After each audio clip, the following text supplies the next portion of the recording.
오늘 함께 읽은 출애굽기 6장 말씀을 본문으로 해서 출애굽의 진짜 주인공이라는 제목으로 함께 말씀 나누겠습니다. 여러분 축구 좋아하시나요? 별로 안 계시네요. 저는 좋아합니다. 이래봬도 축구하다가 무릎 십자인대도 끊어져 본 축구 좋아하는 사람인데요. 지금 축구 아시안컵이라는 대회가 진행되고 있습니다. 뭐냐면 아시아 지역에 있는 나라들이 모여서 이 아시아 지역, 호주, 중동까지 포함한 이 지역에서 가장 최강의 팀 1등이 누구냐 하는 걸 가리는 대회가 이 아시안컵입니다. 한국과 일본 모두 역대 최강이라고 하는 팀이 출전한 상태라고 합니다. 한국에 어떤 선수들이 있냐면 손흥민, 지금 사진에 좀 나오는 것 같아요. 손흥민, 김민재, 이강인, 황희찬 이런 선수들이 있고요. 일본에도 엔도, 미토마, 쿠보, 토미야스 같은 훌륭한 선수들이 포함되어 있습니다. 모두 그 유럽의 축구, 원래 유럽이 잘하잖아요. 유럽 리그에서 그것도 좋은 팀에서 다 활약하고 있는 선수들입니다.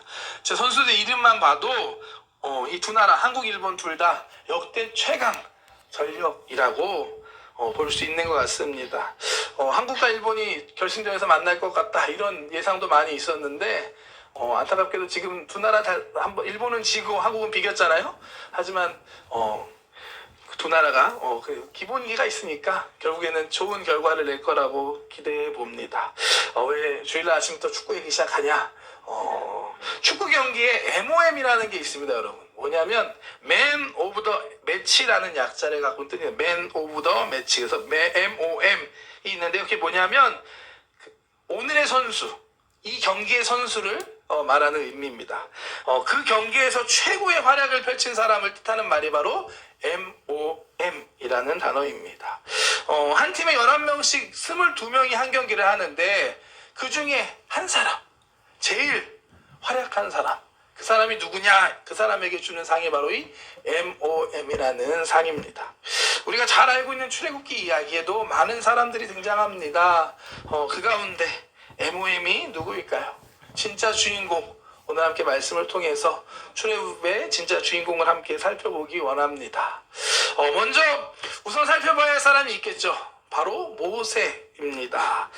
모세는 출애굽의 주인공이라고 할 만한 사람입니다. 이스라엘 백성을 이 430년 동안 종노릇하던 애굽에서 이끌어낸 지도자였습니다. 그 백성들을 이끌어내서 시내산까지 이끌어가서 그곳에서 하나님과 언약을 맺고 율법을 받고 성막을 세움으로 하나님의 백성으로의 시작한 사람이 바로 이 모세입니다. 이스라엘 역사에서 너무나 중요한 사람이고요. 그래서 이스라엘 백성들은 두 사람 제일 많이 존경하는 사람이 한 사람이 모세고 또 다른 사람이 다윗. 그 두 사람 중에 한 사람이 바로 이 모세입니다. 이 모세는 살펴보면 출생에서부터 남다른 스토리를 갖고 있는 사람이었습니다. 출애굽기 1장과 2장이 모세의 출생에 대한 이야기가 잘 기록되어 있는데요. 모세가 태어났을 때는 아시다시피 이스라엘 민족에게는 힘들고 고통스러운 시기였습니다. 말씀 통해 함께 보겠습니다. 출애굽기 1장 9절부터 말씀 보겠습니다. 그가 그 백성에게 이르되 이 백성 이스라엘 자손이 우리보다 많고 강하도다. 자, 우리가 그들에게 대하여 지혜롭게 하자. 두렵건대 그들이 더 많게 되면 전쟁이 일어날 때에 우리 대적과 합하여 우리와 싸우고 이 땅에서 나갈까 하노라 하고. 애굽의 바로의 이야기입니다. 창세기 마지막 보면 이 요셉을 통해서 70명의 가족들이, 이스라엘 백성들이 애굽 땅으로 들어오게 되고 그곳에 정착해서 살게 됩니다. 400년 넘게 그곳에 살던 이스라엘 백성은 점점 번성하고 수가 많아지기 시작합니다. 그런데 이스라엘 백성이 이렇게 많아지고 번성하는 게 그 원래 그 땅에 살고 있던 애굽 사람들의 입장에서는 그렇게 달가운 것이 아니었습니다. 만약에 전쟁이 났을 때 이스라엘 백성이 우리의 적과 붙어서 우리를 공격하면 어떡하지? 두렵고 불안한 존재가 돼버리고 말았습니다. 이와 같은 상황에서 애굽 바로는 이스라엘 민족 위에 감독관을 세우고 그들에게 그 라암세성, 그 비돔생과 같은 성을 건축하는 어려운 일을 동원하고 그들에게 맡깁니다. 힘들고 어려운 일을 맡기면 이 이스라엘 백성이 더 이상 번성하지 못하겠지? 라는 인간적인 계획과 계산을 가지고 있는 방법이었습니다. 그런데 이 이스라엘 민족이 이렇게 번성할 수 있었던 것은 다른 이유가 아니라 하나님의 축복의 약속이 이스라엘 민족에게 있었기 때문이었습니다. 이미 아브라함에게 약속해 주셨던 큰 민족을 이루게 하신다라는 하나님의 언약이 이스라엘 민족에게 있었고 그 하나님의 약속이 성취되어 가는 과정이었습니다. 하나님이 하시는 일을 사람이 막을 수 없습니다. 애굽의 바로가 그들에게 얼마나 어려운 힘든 일을 맡게 해도 계속해서 이스라엘 백성은 번성하고 퍼져가기 시작합니다. 결국 애굽의 바로는 최후의 수단을 가지고 나옵니다. 이스라엘 백성에게 아들이 태어나면 나일강에 던져서 다 죽여라 라는 이런 끔찍한 무서운 명령을 내리게 됩니다. 1장 22절 말씀 함께 보겠습니다. 그러므로 바로가 그의 모든 백성에게 명령하여 이르되 아들이 태어나거든 너희는 그를 나일강에 던지고 딸이거든 살려두라 하였더라. 이런 비참한 시대적 상황에서 모세는 태어났습니다. 이 모세의 부모도 이 모세를 어떻게든 숨겨보려고 했지만 결국엔 한계가 다다르게 되고 더 이상 숨길 수 없자 갈대 상자에 모세를 담아서 나일강가에 두고 오게 됩니다. 잘 아시는 스토리죠? 그런데 놀랍게도 이 모세를 누가 발견하냐? 바로의 딸이 발견하게 되고 모세는 바로의 딸의 아들로 자라나게 됩니다. 2장 10절 말씀 함께 보겠습니다. 그 아기가 자라매 바로의 딸에게로 데려가니 그가 그의 아들이 되니라. 그가 그의 이름을 모세라 하여 이르되 이는 내가 그를 물에서 건져내었음이라 하였더라. 아멘. 다 아는 얘기 뭐 이렇게 하냐? 다 아는 얘기지만 잘 생각해 보시면 이건 엄청나게 놀라운 일입니다. 원래 죽을 수밖에 없었던 존재였던 모세가 살아난 걸, 살게 된 것, 그것도 대단한데 애굽의 공주의 아들로서 자라게 된 것입니다. 정말 특별한 출생과 성장의 스토리를 갖고 있던 사람이 바로 이 모세였습니다. 모세가 장성한 후에 그는 이제 자신의 힘으로 이제 동포들을 보기 시작합니다. 동포들 이스라엘 민족 사람을 돕고자 노력하지만 결국에 애굽 사람을 쳐서 죽이게 되고 이 일이 문제가 돼서 바로의 눈을 피해 도망칠 수밖에 없는 도망자가 되고 맙니다. 자신의 힘으로 어떻게든 동포들을 돕고자 했지만 결국 실패하고 말았던 모세였습니다. 결국 미디안 광야로 도망친 모세는 그곳에서 40년이라는 시간을 보내게 됩니다. 양을 치는 목자가 되어서 살아가게 됩니다. 그 당시에 양을 치는 목자라는 신분은 가장 최하위의 신분이었다라고 합니다. 모세 입장에서 보면 바로의 공주의 아들로서 바로의 왕궁에서 가장 높은 신분에 있던 모세가 목자로 또 도망자로 가장 낮은 신분으로 내려오게 된 것입니다. 잘 나갈 줄 알았던 인생이 엄청난 좌절을 만나게 된 것입니다. 이렇게 해서 40년이라는 시간이 후딱 지나갑니다. 이제 더 이상 내 힘으로는 아무것도 할 수 없어. 늙고 힘없고 꿈도 야망도 소망도 없는 모세에게 그때 하나님께서 다시 찾아오십니다. 출애굽기 3장 말씀 함께 보겠습니다.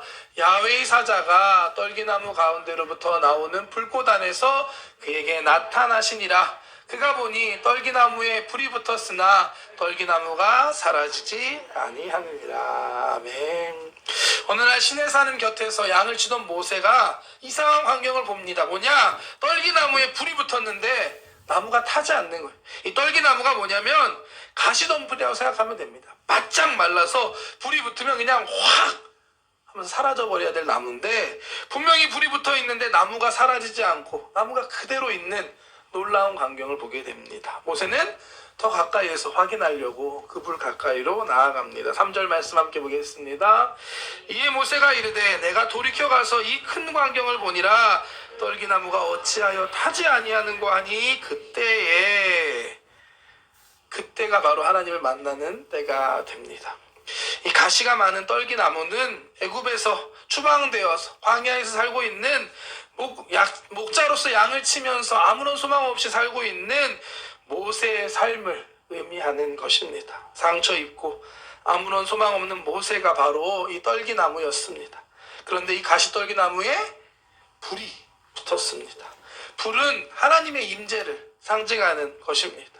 우리가 가시떨기나무, 잡초와 같은 인생이라 할지라도 우리의 인생에 하나님의 임재가, 하나님의 불이 나타나면 우리의 삶에도 놀라운 일이 일어난다는 사실을 믿으시길 축복합니다. 모든 소망을 잃어버리고 살아가고 있던 모세의 삶에 하나님의 불, 하나님의 임재가 나타났습니다. 우리가 소망해야 하는 것, 우리의 삶 가운데 필요한 것은 다른 것이 아니라 이 하나님의 임재, 하나님의 불을 사모하며 살아가는 여러분 되시기를 축복합니다. 신약 성경 보면 예수님의 12 제자들이 있었습니다. 이들이 성령 받기 전에는 참 3년 반 동안 예수님 따라다녔음에도 불구하고 많이 부족한 모습이었습니다. 예수님 십자가 달려 돌아가셨을 때 어떻게 보면 가장 옆에 있어 드려야 할 때 그때 다 도망갔던 사람들이었습니다. 수제자 베드로도 3번이나 예수님을 모른다고 저주하며 부인했습니다. 그런데 부활하신 예수님께서 승천하신 후에 열흘밖에 안 지났는데 이 제자들이 모여서 간절히 기도할 때 그 가운데 약속하신 성령님이 임하자 놀라운 일이 나타났습니다. 사도행전 2장 말씀 한번 보겠습니다. 마치 불의 혀처럼 갈라지는 것들이 그들에게 보여 각 사람 위에 하나씩 임하여 있더니 그들이 다 성령의 충만을 받고 성령의 말하게 하심을 따라 다른 언어들로 말하기를 시작하니라. 아멘. 제자들에게 성령의 불이 임했을 때 그들의 마음이 뜨거워지기 시작했습니다. 불이 임할 때 마음의 염려, 근심, 걱정이 사라지기 시작했고 주님을 향한 뜨거운 마음, 또 주님이 주신 놀라운 선교의 사명의 비전이 마음에 불타오르기 시작했습니다. 문을 열고 나가서 담대하게 예수 그리스도의 복음을 전파하기 시작했고 그들이 복음을 전할 때 하루에 3,000명, 5,000명씩 돌아오는 놀라운 기적의 역사가 나타났습니다. 우리에게도 필요한 것인 줄 믿습니다. 예배하는 저와 여러분들의 삶 가운데 성령의 불이 임하시기를 축복합니다. 우리가 사모하며 기도할 때 하나님께서 여러분들과 함께 해주실 줄 믿습니다. 주님, 우리에게도 성령의 불을 주시옵소서. 우리의 마음, 내 마음이 다시 뜨거워지게 하여 주시옵소서. 하나님의 마음으로, 선교의 열정으로 다시 타오르는, 충만케 되는 우리가 되게 하여 주시옵소서. 기도할 수 있는 저와 여러분들 되시길 축복합니다. 광야의 떨기나무에서 하나님을 만난 모세는 인생이 다시 바뀌죠. 애굽으로 다시 돌아가서 이스라엘 민족을 이끌어내는 놀라운 사명을 감당하게 됩니다. 이렇게 볼 때 어떻게 보면 모세, 이 사람이야말로 출애굽의 주인공이지 않나 우리는 생각할 수 있습니다. 그런데 물론 모세가 하나님께 귀하게 쓰임받은 사람이라는 것은 확실합니다. 분명합니다. 하지만 출애굽의 진짜 주인공이라고 보기엔 조금 부족한 부분들이 있습니다. 그건 하나님께서 모세를 부르는 장면에서 나타나는데요. 사실 모세는 어떻게 보면 하나님이 억지로 불러서 사용해 주신 하나님께 너무나 큰 은혜를 받은 사람이라고 볼 수 있습니다. 한번 볼까요? 3장 11절 말씀입니다. 모세가 하나님께 아뢰되 내가 누구이기에 바로에게 가며 이스라엘 자손을 애굽에서 인도하여 내리까. 모세가 이야기합니다. 내가 너를 통해서 이스라엘 백성을 애굽에서 구원하겠다. 하나님께서 나타나셔서 사명을 주셨는데도 불구하고 내가 누구이기에 그 일을 할 수 있겠습니까? 어떻게 보면 이 고백이 모세의 솔직한 마음이었습니다. 하나님께 사명 받았지만 계속 모세는 그 사명을 거부합니다. 나는 하나님을 잘 모릅니다. 하나님 누구십니까? 나는 늙었습니다. 나는 원래 말을 잘 못하는 사람입니다. 이렇게 말하면서 다양한 이유를 들어서 하나님의 이 사명을 거부합니다. 끝내 하나님께서 화를 내시고 나서야 모세는 이 사명의 길을 걸어갑니다. 말씀 통해 보겠습니다. 4장 말씀입니다. 이제 가라. 내가 내 입과 함께 있어 할 말을 가르치리라. 모세가 이르되 오 주여 보낼 만한 자를 보내소서. 야훼께서 모세를 향하여 노하여 이르시되 하나님께서 내가 너와 함께 하겠다 가라 말씀하시는데도 불구하고 오 주님 보낼 만한 사람 보내주세요. 난 아닙니다. 그러자 하나님이 모세를 향하여 노하여서 말씀을 하십니다. 결국엔 모세는 이 강력한 하나님의 부르심에 이끌려서 애굽에 가서 자신의 사명을 감당하게 됩니다. 사실 이렇게 볼 때 진짜 출애굽의 주인공은 모세가 아니라 하나님이시다라는 걸 우리는 말씀을 통해 깨달을 수 있습니다. 이후에 애굽에서의 10가지 재앙을 보아도 이게 하나님이 하신 거지 모세가 한 게 아니잖아요. 모세는 그야말로 하나님이 이렇게 말하라고 하면 가서 전하는 그 대언자의 역할만을 했을 뿐이었습니다. 오늘 우리 본문을 보아도 이와 같은 사실을 잘 알 수 있습니다. 한 번 더 오늘 말씀 6장 6절부터 보겠습니다. 시작. 그러므로 이스라엘 자손에게 말하기를 나는 야훼라 내가 애굽 사람의 무거운 짐 밑에서 너희를 빼내며 그들의 노역에서 너희를 건지며 편팔과 여러 큰 심판들로서 너희를 속량하여 너희를 내 백성으로 삼고 나는 너희의 하나님이 되리니 나는 애굽 사람의 무거운 짐 밑에서 너희를 빼낸 너희의 하나님 야훼인 줄 너희가 알지라. 내가 아브라함과 이삭과 야곱에게 주기로 맹세한 땅으로 너희를 인도하고 그 땅을 너희에게 주어 기업을 삼게 하리라. 나는 야훼라 하셨다. 아멘. 하나님께서 모세에게 주시는 말씀입니다. 출애굽의 모든 과정을 설명하시는데 주어가 하나님이십니다. 계속해서 나는 야훼라 내가 이스라엘 백성을 구원하겠다. 내가 이렇게 너희를 내 백성이 되게 하고 너희를 약속한 그 땅으로 이끌어가겠다라고 하나님께서 내가 하겠다라고 말씀하고 있으십니다. 실제로 이후에 이루어지는 말씀들을 보면 모세는 그저 하나님의 말씀을 대언하고 시키는 대로 할 뿐이고 실제로 역사하시는 분은 하나님이라는 사실을 우리는 말씀을 통해 볼 수 있습니다. 더 나아가서 보면 출애굽의 10가지 재앙 있잖아요. 개구리 이파리 다 이렇게 나오는 그 10가지 재앙 가운데 애굽의 바로의 마음을 완악하게 하신 것도 하나님이라는 사실을 말씀을 통해 우리는 알 수 있습니다. 모세뿐만이 아니라 애굽의 바로 왕도 하나님의 손 안에 하나님의 뜻 안에 있었던 것이었습니다. 한번 말씀 보겠습니다. 7장 말씀 시작. 내가 바로의 마음을 완악하게 하고 내 표징과 내 이적을 애굽 땅에서 많이 행할 것이나 바로가 너희의 말을 듣지 아니할 터인즉 내가 내 손을 애굽에 뻗쳐 여러 큰 심판을 내리고 내 군대 내 백성 이스라엘 자손을 그 땅에서 인도하여 낼지라. 내가 내 손을 애굽 위에 펴서 이스라엘 자손을 그 땅에서 인도하여 낼 때에야 애굽 사람이 나를 야훼인 줄 알리라 하시매. 아멘. 하나님께서 10가지 재앙으로 심판하셨던 것은 하나님의 전능하신 하나님의 하나님 되신 하나님 여호와 야훼이신 것을 이스라엘 백성뿐만이 아니라 그 땅에 살고 있는 애굽 사람들에게도 알게 하기 위한 것이었습니다. 그러기 위해선 필요한 것이 있는데요. 10가지 재앙이 다 나타날 때까지 바로의 마음이 완악해야 했습니다. 한번 재앙 딱 났는데 무서워 나가세요 하면 하나님의 능력이 다 나타날 수가 없습니다. 그렇기 때문에 하나님께서는 이 바로의 마음을 완악하게 했다라고 말씀하십니다. 이 모든 것이 하나님의 큰 계획 안에 있었던 것이었습니다. 이렇게 볼 때 출애굽의 진짜 주인공은 모세가 아니라 하나님이시다라는 걸 우리는 말씀을 통해 알 수가 있습니다. 하나님께서는 모든 역사의 주관자이십니다.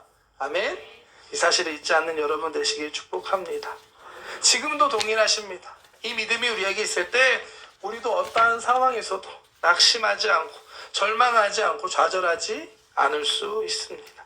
하나님의 크신 뜻과 계획이 있음을 믿고 신뢰할 수 있기 때문입니다. 이 믿음이 저와 여러분들에게 있으시기를 주님께서 주님의 이름으로 축복합니다. 하나님께서 하나님의 일을 행하실 줄 믿습니다. 이번 주 금요철야 때 담임 목사님께서 설교 중에 이러한 이야기를 간증을 하셨습니다. 예전에 조용기 목사님과 이렇게 대화 나눴던 이 기억의 이야기였습니다. 두 분이 어딘가 이렇게 설교 끝나고 여의도 순복음교로 돌아가시는 길에서 차에서 이렇게 한강을 지나가는 서강대교를 건너갈 때 서강대교를 지나면 바로 여의도 교회가 보이거든요. 그래서 지나가면서 교회가 보이니까 이러한 질문을 하셨다라고 합니다. 조용기 목사님, 어떻게 저렇게 큰 교회를 지실 수 있으셨나요? 라는 질문을 하셨다고 합니다. 우리 담임 목사님께서 그 질문하신 이유가 70년대, 80년대는 아직 여의도에 아무것도 없었을 때거든요. 근데 그곳에 이 교회, 큰 교회를 지으셨다는 게 참 대단하다고 생각해서 어떻게 그렇게 하실 수 있었나? 이러한 생각이 들어서 이 질문을 하셨다라고 합니다. 조 목사님이 뭐라고 답하셨을까요? 하나님, 비슷한데 좀 다릅니다. 조 목사님께서 나도 잘 모르겠다 라고 답하셨다고 하더라고요. 항상 이런 질문을 하면 잘 모르겠다라고 답을 하셨다고 합니다. 솔직한 대답이시지 않나 생각이 듭니다. 아마도 지금 우리가 모세에 가서 어떻게 출애굽을 하실 수 있었나요? 물어보면 모세도 잘 모르겠습니다 라고밖에 답하지 않을까 생각합니다. 이스라엘의 출애굽이나 한국교회의 놀라운 부흥의 역사나 다 하나님의 역사였습니다. 물론 하나님께서는 모세와 같이 또 조용기 목사님과 같이 특별한 위대한 사람들을 준비시키시고 세우셔서 사용하셨습니다. 하지만 정말로 그 일을 이루신 분은, 진짜 주인공은 하나님이시다는 사실 잊지 않는 저와 여러분들 되시길 축복합니다. 지금도 하나님께서는 역사하고 계십니다. 오늘 예배하는 이곳 가운데도 역사하고 계시고 여러분들 삶 가운데도 역사하시고 계시다는 사실을 믿고 나아가는 저와 여러분들 되시길 축복합니다. 저와 여러분들을 통해서 하나님께서 이 땅 가운데, 일본 땅 가운데 놀라운 일을 이루실 줄 믿습니다. 이 믿음을 가지고 바라보며 소망하며 함께 나아간 우리 기초 성전 되기를 소망합니다. 출애굽의 역사가 출애굽 역사의 진짜 주인공이 모세가 아니라 하나님이라는 말씀을 드렸습니다. 그런데 출애굽기 말씀을 잘 보면 잘 드러나진 않지만 이 역사 속에 숨어있는 주인공이 또 있다는 사실을 우리는 알 수 있습니다. 마지막으로 숨어있는 주인공에 대한 말씀 함께 나누기 원합니다. 출애굽기 말씀을 우리가 보면 통독하고 계시죠? 통독해서 계속 나가다 보면 모세의 이야기가 나오고 또 모세를 통해 역사하신 하나님의 모습들을 우리는 발견하게 됩니다. 그런데 그 안에 숨어있는 주인공이 또 있다는 것을 우리는 말씀을 통해서 찾을 수 있습니다. 한번 볼까요? 2장 말씀인데요. 함께 보겠습니다. 시작. 여러 해 후에 애굽 왕은 죽었고 이스라엘 자손은 고된 노동으로 말미암아 탄식하며 부르짖으니 그 고된 노동으로 말미암아 부르짖는 소리가 하나님께 상달된지라. 하나님이 그들의 고통 소리를 들으시고 하나님이 아브라함과 이삭과 야곱에게 세운 그의 언약을 기억하사 하나님이 이스라엘 자손을 돌보셨고 하나님이 그들을 기억하셨더라. 아멘. 출애굽의 역사가 있기 위해서 모세가 준비되고 하나님께서 역사하시기 전에 하나님께 부르짖었던 이스라엘 백성들이 있었습니다. 이 백성들이 누구였는지는 알 수 없습니다. 이름도 알 수 없고 배경도 알 수 없고 우리는 알지 못하지만 이들의 부르짖음을 하나님께서 들으셨다는 사실을 말씀을 통해 볼 수 있습니다. 하나님께서 이들의 부르짖음을 듣고 이들과 했던 언약을 기억하셨고 이들을 돌보시기 시작했습니다. 이들을 기억하신 것입니다. 출애굽에 숨어있는 진짜 주인공은 바로 하나님께 부르짖어 기도했던 이 이스라엘 백성들이었습니다. 이름 모를 이 이스라엘 백성들의 부르짖음과 간구를 통해서 하나님께서 역사하기 시작하신 것입니다. 모세를 부르시고 모세를 통해서 이스라엘 백성을 이끌어 가셨던 것입니다. 잘 드러나진 않지만 지금도 이와 같은 사람이 우리에게 필요한 줄 믿습니다. 하나님께 부르짖는 사람, 그 사람이 진짜 숨어있는 주인공입니다. 저와 여러분들이 이와 같은 기도의 사람 되시기를 주님의 이름으로 축복합니다. 우리가 기도할 때 하나님께서 우리의 기도를 들으십니다. 우리의 기도를 들으시고 하나님께서 역사하시기 시작합니다.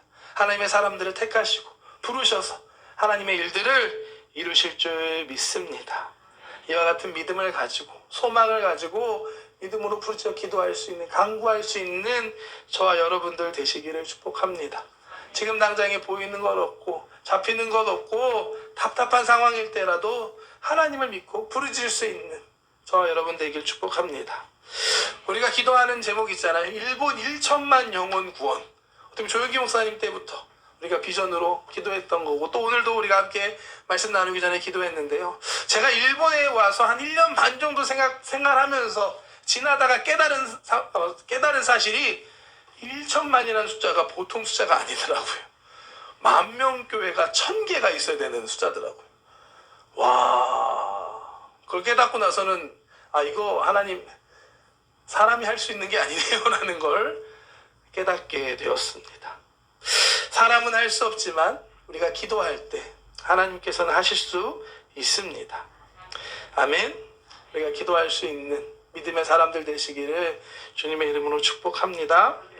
오늘 함께 우리가 출애굽기에 나오는 진짜 주인공에 대해서 함께 말씀을 나누었습니다. 진짜 주인공이 누구였을까요? 모세도 중요한 역할을 했습니다. 특별한 하나님의 사람이었습니다. 이곳에 있는 저와 여러분들이 모세와 같은 사람 되기를 저는 소망합니다. 하나님의 부르심을 받고 사명을 받고 귀하게 쓰임받는 여러분들 되시기를 축복합니다. 하나님의 불이 우리에게 임할 때 가능합니다. 모세의 능력이 아니었습니다.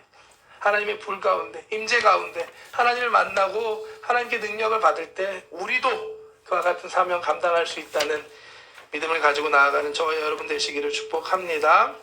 또한 모세를 통해 출애굽을 이루신 분은 하나님이셨습니다. 사실 모든 것이 다 하나님의 뜻과 계획 안에 있었습니다.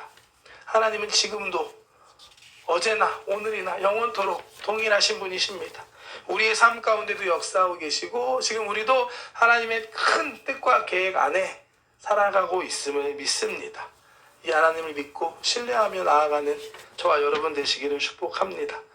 마지막으로 출애굽에 숨어있는 주인공은 하나님께 부르짖어 기도했던 이스라엘 백성들이었습니다. 고통스러운 순간, 막막한 순간, 절망의 순간 하나님께 부르짖어 기도한 그들의 부르짖음을 통해서 하나님께서 역사하시기 시작했습니다.